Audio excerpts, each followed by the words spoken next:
بسم اللہ الرحمن الرحیم۔ اللہ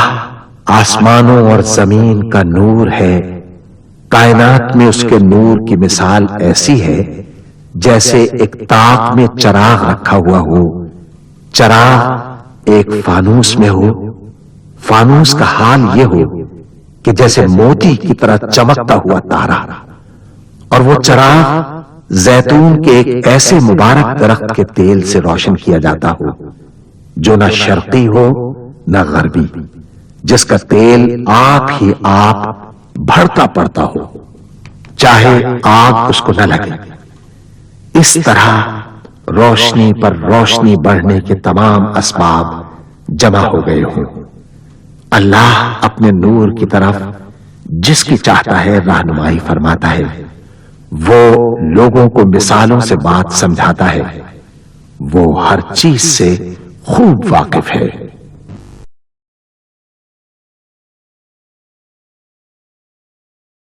العظمت للہ، بڑائی صرف اللہ کے لیے ہے، سب تعریف اللہ کے لیے جو تمام جہانوں کا پالنے والا ہے۔ اللہ تعالی پاک ہے اور سب تعریفیں اللہ ہی کے لیے ہیں، اور اللہ تعالی کے سوا کوئی عبادت کے لائق نہیں۔ اللہ سب سے بڑا ہے اور نہیں طاقت نیکی کی اور نہ گناہ سے بچنے کی مگر سوائے اللہ کی مدد سے، جو بہت بلند شان اور بڑی عظمت والا ہے۔ قیامت تک اللہ کی رحمتیں اور سلامتی ہو ہمارے پیارے نبی حضرت محمد مصطفیٰ صلی اللہ علیہ وآلہ وسلم پر۔ اللہم صل علی محمد وعلی آل محمد کما صلیت علی ابراہیم وعلی آل ابراہیم انک حمید مجید۔ اللہم بارک علی محمد وعلی آل محمد کما بارکت علی ابراہیم وعلی آل ابراہیم انک حمید مجید۔ سورہ بنی اسرائیل میں اللہ تعالیٰ کا ارشاد ہے، کہہ دو کہ اگر انسان اور جن سب کے سب مل کر اس قرآن جیسی کوئی چیز لانے کی کوشش کریں تو نہ لا سکیں گے، چاہے وہ سب ایک دوسرے کے مددگار ہی کیوں نہ ہوں۔ اللہ سبحانہ و تعالی کا ارشاد ہے، ہم نے اس قرآن کو نصیحت کے لیے آسان ذریعہ بنا دیا ہے، پھر کیا ہے کوئی نصیحت قبول کرنے والا؟ سورہ محمد میں اللہ تعالیٰ کا ارشاد ہے، کیا یہ لوگ قرآن میں غور نہیں کرتے یا ان کے دلوں پر قفل پڑے ہوئے ہیں؟ آپ کی خدمت میں قرآن مجید کی تلاوت الشیخ یاسر الدوسری کی آواز میں پیش کی جا رہی ہے۔ اعوذ باللہ من الشیطان الرجیم، بسم اللہ الرحمن الرحیم۔ بسم اللہ الرحمن الرحیم۔ شروع اللہ کا نام لے کر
یتیموں کو بالغ ہونے تک کام کاج میں مصروف رکھو اور جانچتے رہو،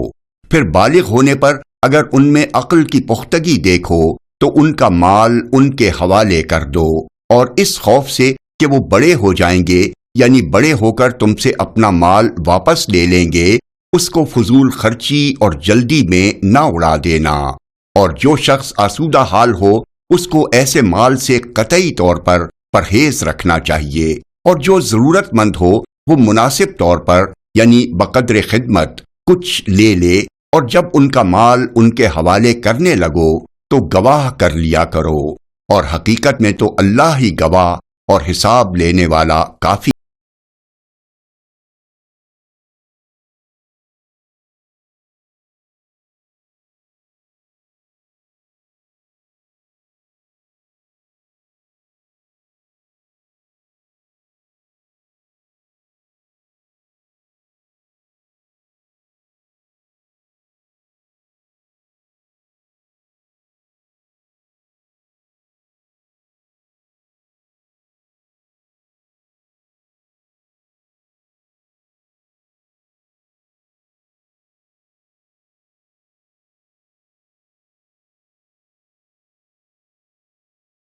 باپ اور رشتہ دار چھوڑ مریں، تھوڑا ہو یا بہت، اس میں مردوں کا بھی حصہ ہے اور عورتوں کا بھی، یہ حصے اللہ کے مقرر کیے ہوئے ہیں۔ اور جب میراث کی تقسیم کے وقت غیر وارث رشتہ دار اور یتیم اور نادار لوگ آ جائیں تو ان کو بھی اس میں سے کچھ دے دو، اور ان سے معقول بات کہو۔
اور ایسے لوگوں کو ڈرنا چاہیے جو ایسی حالت میں ہوں کہ اپنے بعد ننھے ننھے بچے چھوڑ جائیں، اور ان کو ان کی نسبت خوف ہو کہ ہمارے مرنے کے بعد ان بیچاروں کا کیا ہوگا۔ پس چاہیے کہ یہ لوگ اللہ سے ڈریں اور درست بات کہیں۔ جو لوگ یتیموں کا مال ناجائز طور پر کھاتے ہیں وہ اپنے پیٹ میں آگ بھرتے ہیں اور ضرور دوزخ میں ڈالے جائیں گے۔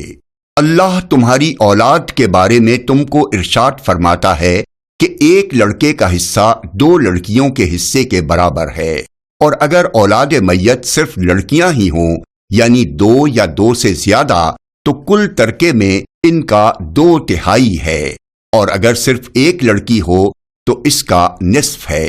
اور میت کے ماں باپ کا یعنی دونوں میں سے ہر ایک کا ترکے میں 6واں حصہ ہے، بشرطے کہ میت کے اولاد ہو، اور اگر اولاد نہ ہو اور صرف ماں باپ ہی اس کے وارث ہوں تو 1/3 ماں کا حصہ ہے، اور اگر میت کے بھائی بھی ہوں تو ماں کا 6واں حصہ ہوگا۔ اور یہ تقسیم ترکہ میت کی وصیت کی تعمیل کے بعد جو اس نے کی ہو یا قرض کے ادا ہونے کے بعد جو اس کے ذمے ہو عمل میں آئے گی۔ تم کو معلوم نہیں کہ تمہارے باپ دادوں اور بیٹوں پوتوں میں سے فائدے کے لحاظ سے کون تم سے زیادہ قریب ہے، یہ حصے اللہ کے مقرر کیے ہوئے ہیں، اور اللہ سب کچھ جاننے والا ہے، حکمت والا ہے۔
اور جو مال تمہاری بیویاں چھوڑ مریں اگر ان کے اولاد نہ ہو تو اس میں سے نصف تمہارا ہے، پھر اگر ان کی اولاد ہو تو ترکے میں تمہارا حصہ چوتھائی ہے، لیکن یہ تقسیم وصیت کی تعمیل کے بعد جو انہوں نے کی ہو یا قرض کے ادا ہونے کے بعد جو ان کے ذمے ہو کی جائے گی۔ اور جو مال تم مرد چھوڑ مرو اگر تمہارے اولاد نہ ہو تو تمہاری عورتوں کا اس میں چوتھا حصہ ہے، پھر اگر تمہاری اولاد ہو تو ان کا 8واں حصہ ہے۔ یہ حصے تمہاری وصیت کی تعمیل کے بعد جو تم نے کی ہو اور ادائے قرض کے بعد تقسیم کیے جائیں گے۔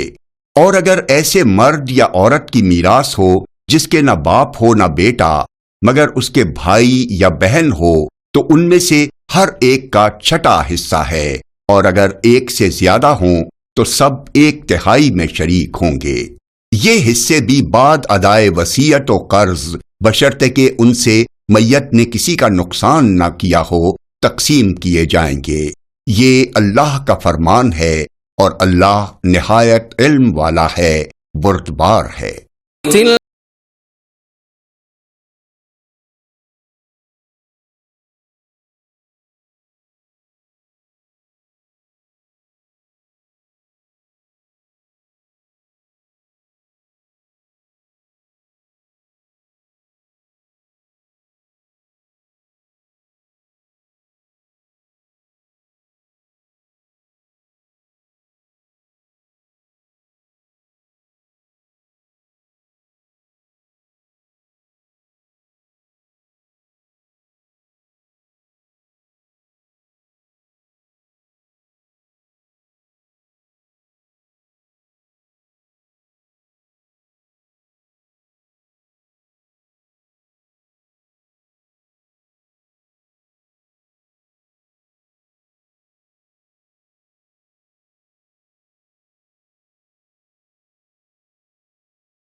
اور اگر تم ایک عورت کو چھوڑ کر دوسری عورت کرنی چاہو اور پہلی عورت کو ڈھیر سا مال دے چکے ہو تو اس میں سے کچھ مت لینا، بھلا تم بہتان لگا کر اور کھلا گناہ کر کے اپنا مال اس سے واپس لوگے؟ اور تم دیا ہوا مال کیوں کر واپس لے سکتے ہو جبکہ تم ایک دوسرے کے ساتھ صحبت کر چکے ہو اور وہ تم سے پختہ عہد بھی لے چکی ہیں؟ اور جن عورتوں سے تمہارے باپ دادا نے نکاح کیا ہو ان سے نکاح نہ کرنا، مگر جاہلیت میں جو ہو چکا سو ہو چکا۔ یہ نہایت بے حیائی اور اللہ کی ناخوشی کی بات تھی اور بہت برا دستور تھا۔ تم پر تمہاری مائیں اور بیٹیاں اور بہنیں اور پھوپھیاں اور خالائیں اور بھتیجیاں اور بھانجیاں اور وہ مائیں جنہوں نے تم کو دودھ پلایا ہو اور رضائی بہنیں اور ساسیں حرام کر دی گئی ہیں، اور جن عورتوں سے تم خلوت کر چکے ہو ان کی لڑکیاں جنہیں تم پرورش کرتے ہو وہ بھی تم پر حرام ہیں۔ ہاں، اگر ان کے ساتھ تم نے خلوت نہ کی ہو تو ان کی لڑکیوں کے ساتھ نکاح کر لینے میں تم پر کچھ گناہ نہیں، اور تمہارے صلبی بیٹوں کی عورتیں بھی اور 2 بہنوں کا اکٹھا کرنا بھی حرام ہے، مگر جو ہو چکا سو ہو چکا۔ بے شک اللہ بخشنے والا ہے، بڑا مہربان ہے۔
اور شوہر والی عورتیں بھی تم پر حرام ہیں مگر وہ جو قید ہو کر باندیوں کے طور پر تمہارے قبضے میں آ جائیں۔ یہ حکم اللہ نے تم کو لکھ دیا ہے، اور ان محرمات کے سوا دوسری عورتیں تم کو حلال ہیں، اس طرح سے کہ مال خرچ کر کے ان سے نکاح کر لو، بشرطے کہ نکاح سے مقصود عفت قائم رکھنا ہو نہ کہ شہوت پرستی۔ تو جن عورتوں سے تم لطف اندوز ہوئے ان کا مہر جو مقرر کیا ہو ادا کر دو، اور اگر مقرر کرنے کے بعد آپس کی رضامندی سے مہر میں کمی بیشی کر لو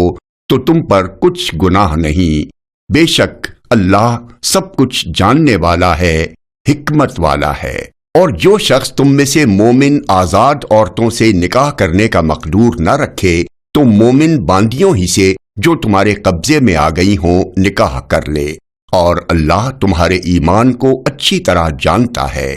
تم آپس میں ایک دوسرے کے ہم جنس ہو، پھر ان لونڈیوں کے ساتھ ان کے مالکوں سے اجازت حاصل کر کے نکاح کر لو، اور دستور کے مطابق ان کا مہر بھی ادا کر دو، بشرطے کہ وہ پاک دامن ہوں، نہ ایسی کہ کھلم کھلا بدکاری کریں، اور نہ در پردہ دوستی کرنا چاہیں۔ پھر اگر نکاح میں آ کر بدکاری کا ارتکاب کر بیٹھے تو جو سزا آزاد عورتوں کے لیے ہے اس کی آدھی ان کو دی جائے۔ یہ باندی کے ساتھ نکاح کرنے کی اجازت اس شخص کو ہے جسے گناہ کر بیٹھنے کا اندیشہ ہو، اور یہ بات کہ صبر کرو تمہارے لیے بہتر ہے، اور اللہ بخشنے والا ہے، مہربان ہے۔ اللہ چاہتا ہے کہ اپنی آیتیں تم سے کھول کھول کر بیان فرمائے اور تم کو اگلے لوگوں کے طریقے بتائے اور تم پر مہربانی کرے، اور اللہ جاننے والا ہے، حکمت والا ہے۔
اور اللہ تو چاہتا ہے کہ تم پر مہربانی کرے، اور جو لوگ اپنی خواہشوں کے پیچھے چلتے ہیں وہ چاہتے ہیں کہ تم سیدھے رستے سے بھٹک کر دور جا پڑو۔ اللہ چاہتا ہے کہ تم پر سے بوجھ ہلکا کرے، اور انسان طبعاً کمزور پیدا ہوا ہے۔ مومنو، ایک دوسرے کا مال ناحق نہ کھاؤ، ہاں اگر آپس کی رضامندی سے تجارت کا لین دین ہو اور اس سے مالی فائدہ حاصل ہو جائے تو وہ جائز ہے، اور اپنے آپ کو ہلاک نہ کرو، کچھ شک نہیں کہ اللہ تم پر مہربان ہے۔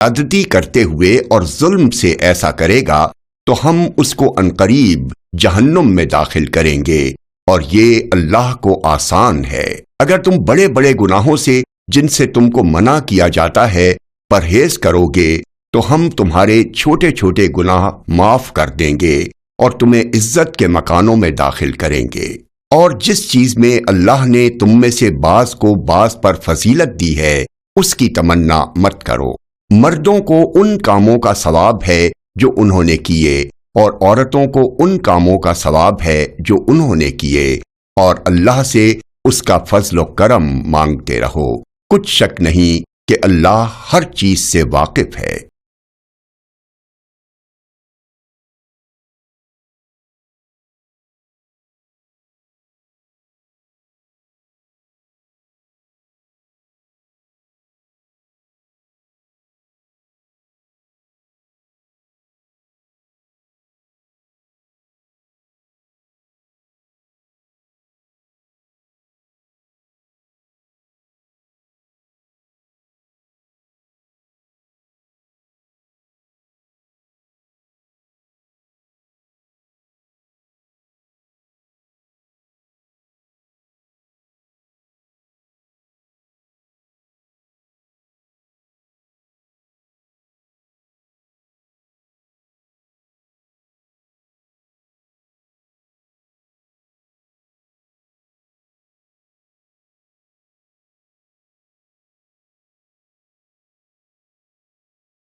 ماں باپ اور رشتہ دار چھوڑ مریں تو حقداروں میں تقسیم کر دو کہ ہم نے ہر ایک کے حقدار مقرر کر دیے ہیں، اور جن لوگوں سے تم عہد کر چکے ہو ان کو بھی ان کا حصہ دو، بے شک اللہ ہر چیز پر نگراں ہے۔ مرد عورتوں پر حاکم ہیں اس لیے کہ اللہ نے بعض کو بعض سے افضل بنایا ہے، اور اس لیے بھی کہ مرد اپنا مال خرچ کرتے ہیں، تو جو نیک بیویاں ہیں وہ فرما بردار ہوتی ہیں اور ان کے پیٹھ پیچھے اللہ کی حفاظت میں مال و آبرو کی خبرداری کرتی ہیں، اور جن عورتوں کی نسبت تمہیں معلوم ہو کہ سرکشی اور بدخوئی کرنے لگی ہیں تو پہلے ان کو زبانی سمجھاؤ، اگر نہ سمجھیں تو پھر ان کے ساتھ سونا ترک کر دو، اگر اس پر بھی باز نہ آئیں تو زد و کوب کرو، پھر اگر تمہارا کہنا مان لیں تو پھر ان کو ایذا دینے کا کوئی بہانہ مت ڈھونڈو،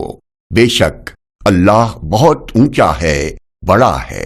اور اگر تم لوگوں کو معلوم ہو کہ میاں بیوی میں ان بن ہے تو ایک منصف مرد کے خاندان میں سے اور ایک منصف عورت کے خاندان میں سے مقرر کرو، وہ اگر صلح کرا دینی چاہیں گے تو اللہ ان میں موافقت پیدا کر دے گا، کچھ شک نہیں کہ اللہ سب کچھ جانتا ہے، سب باتوں سے خبردار ہے۔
اور اللہ ہی کی عبادت کرو اور اس کے ساتھ کسی چیز کو شریک نہ بناؤ، اور ماں باپ اور قرابت والوں اور یتیموں اور ناداروں اور رشتہ دار ہمسایوں اور اجنبی ہمسایوں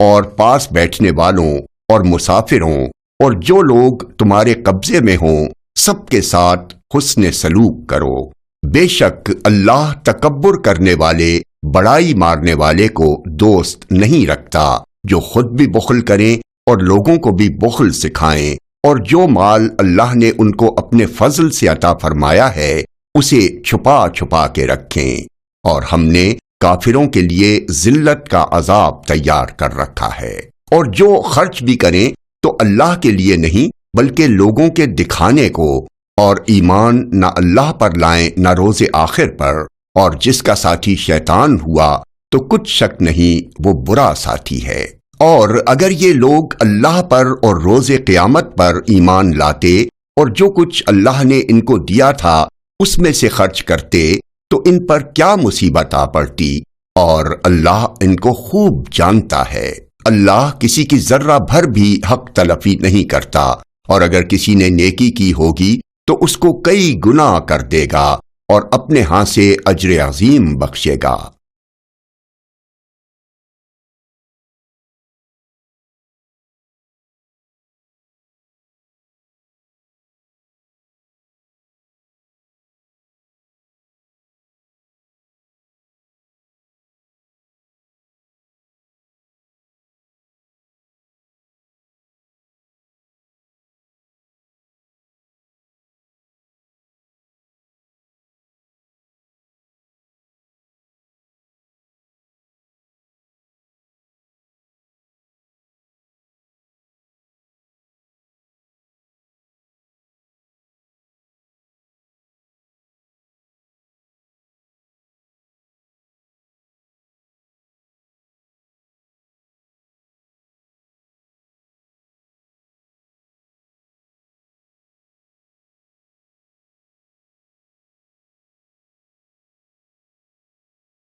بھلا اس دن کیا حال ہوگا جب ہم ہر امت میں سے احوال بتانے والے کو بلائیں گے اور تم کو اے نبی ان لوگوں کا حال بتانے کو بطور گواہ طلب کریں گے۔ اس روز کافر اور پیغمبر کے نافرمان آرزو کریں گے کہ کاش ان کو دھسا کر زمین برابر کر دی جاتی، اور وہ اللہ سے کوئی بات چھپا نہیں سکیں گے۔ مومنو، جب تم نشے کی حالت میں ہو تو جب تک ان الفاظ کو جو منہ سے کہو سمجھنے نہ لگو نماز کے پاس نہ جاؤ، اور جنابت کی حالت میں بھی نماز کے پاس نہ جاؤ یہاں تک کہ غسل کر لو۔ ہاں، اگر بحالت سفر رستے چلے جا رہے ہو اور پانی نہ ملنے کے سبب غسل نہ کر سکو تو تیمم کر کے نماز پڑھ لو، اور اگر تم بیمار ہو یا سفر میں ہو یا کوئی تم میں سے بیت الخلا سے ہو کر آیا ہو یا تم نے عورتوں سے مقاربت کی ہو اور تمہیں پانی نہ ملے تو پاک مٹی لو اور منہ اور ہاتھوں کا مسح کر کے تیمم کر لو۔ بے شک اللہ معاف کرنے والا ہے، بخشنے والا ہے۔ بھلا تم نے ان لوگوں کو نہیں دیکھا جن کو کتاب سے حصہ دیا گیا تھا کہ وہ گمراہی کو خریدتے ہیں اور چاہتے ہیں کہ تم بھی رستے سے بھٹک جاؤ، اور اللہ تمہارے دشمنوں سے خوب واقف ہے، اور اللہ ہی کافی کارساز ہے، اور اللہ ہی کافی مددگار ہے۔ اور یہ جو یہودی ہیں ان میں سے کچھ لوگ ایسے بھی ہیں کہ کتاب اللہ کے کلمات کو ان کے مقامات سے ہٹا دیتے ہیں اور کہتے ہیں کہ ہم نے سن لیا اور نہیں مانا، اور کہتے ہیں سنو نہ سنوائے جاؤ، اور زبان کو مروڑ کر اور دین میں تان کی راہ سے تم سے گفتگو کرتے وقت رائنا کہتے ہیں، اور اگر یوں کہتے کہ ہم نے سن لیا اور مان لیا اور صرف اسمع اور رائنا کی جگہ انظرنا کہتے تو ان کے حق میں بہتر ہوتا اور بات بھی بہت درست ہوتی، لیکن اللہ نے ان کے کفر کے سبب ان پر لعنت کر رکھی ہے، تو یہ کچھ تھوڑے ہی ایمان لاتے ہیں۔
مسلمانوں، اللہ تم کو حکم دیتا ہے کہ امانت والوں کی امانتیں ان کے حوالے کر دیا کرو، اور جب لوگوں میں فیصلہ کرنے لگو تو انصاف سے فیصلہ کیا کرو۔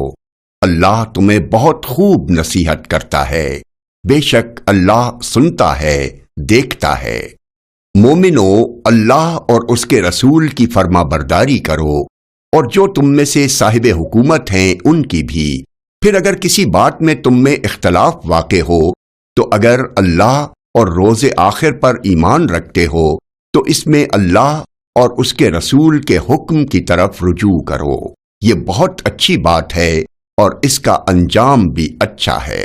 کیا تم نے ان لوگوں کو نہیں دیکھا جو دعویٰ تو یہ کرتے ہیں کہ جو کتاب تم پر نازل ہوئی اور جو کتابیں تم سے پہلے نازل ہوئیں ان سب پر ایمان رکھتے ہیں، اور چاہتے یہ ہے کہ اپنا مقدمہ اللہ کے باغی کے پاس لے جا کر فیصل کرائیں، حالانکہ ان کو حکم دیا گیا تھا کہ اس کو نہ مانے۔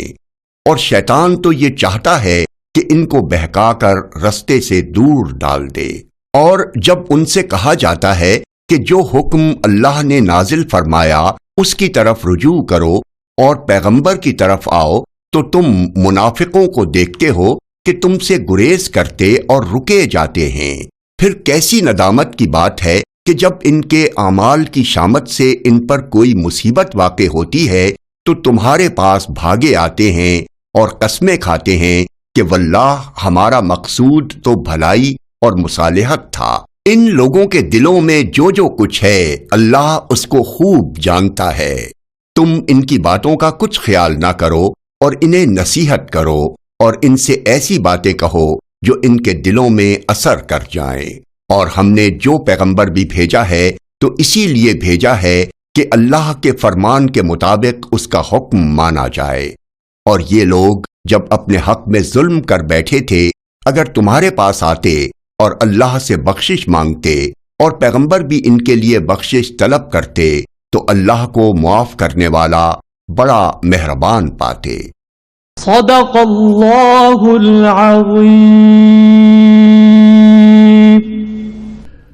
اللهم صل على محمد وعلى آل محمد كما صليت على إبراهيم وعلى آل إبراهيم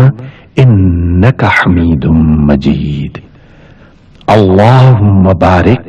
على محمد وعلى آل محمد كما باركت على إبراهيم وعلى آل إبراهيم إنك حميد مجيد۔ اللہ کے سوا کوئی عبادت کے لائق نہیں، وہ اکیلا ہے، اس کا کوئی شریک نہیں، اسی کی بادشاہی ہے اور اسی کے لیے تمام تعریفیں ہیں، اور وہ ہر چیز پر قادر ہے۔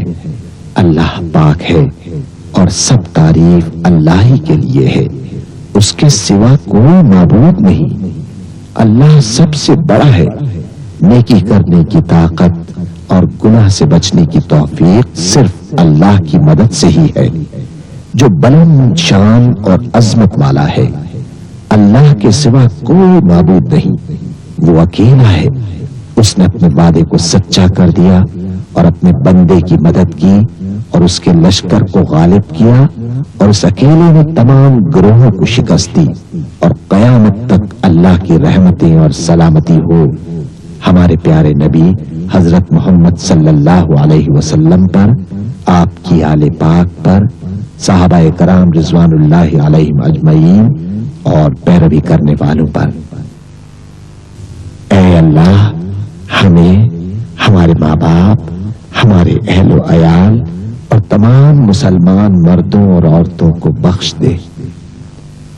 اور سب تعریف اللہ کے لیے جو تمام جہانوں کا پالنے والا ہے۔ اے اللہ پاک، پیارے نبی پاک کے صدقے میں ان تمام لوگوں کو جنہوں نے اس کار خیر میں حصہ لیا، ان کی اس کاوش کو قبول فرما، اس کام کو ہمارے لیے توشہ آخرت بنا دے۔ اے اللہ پاک، پیارے نبی کے صدقے میں ہمارے تمام گناہ صغیرہ و کبیرہ معاف فرما دے اور ہمیں دوزخ کے عذاب سے بچا لے۔ ہمیں ہمارے والدین، ہمارے اہل و عیال اور تمام مومن مسلمان مردوں اور عورتوں کو بخش دے۔ اے اللہ پاک، تو ہماری قبروں میں وحشت کے وقت ایک رفیق عطا فرما دے اور ہمیں قبر کے عذاب سے محفوظ رکھیو۔ اے تمام جہانوں کے مالک، دنیا سے رخصت ہوتے وقت ہماری زبان اور دل اس بات کی شہادت دے رہے ہوں، اشہد ان لا الہ الا اللہ وحدہ لا شریک لہ واشہد ان محمدا عبدہ ورسولہ۔ اے تمام جہانوں کے مالک، ہمارے دعا قبول فرما لے، آمین یا رب العالمین۔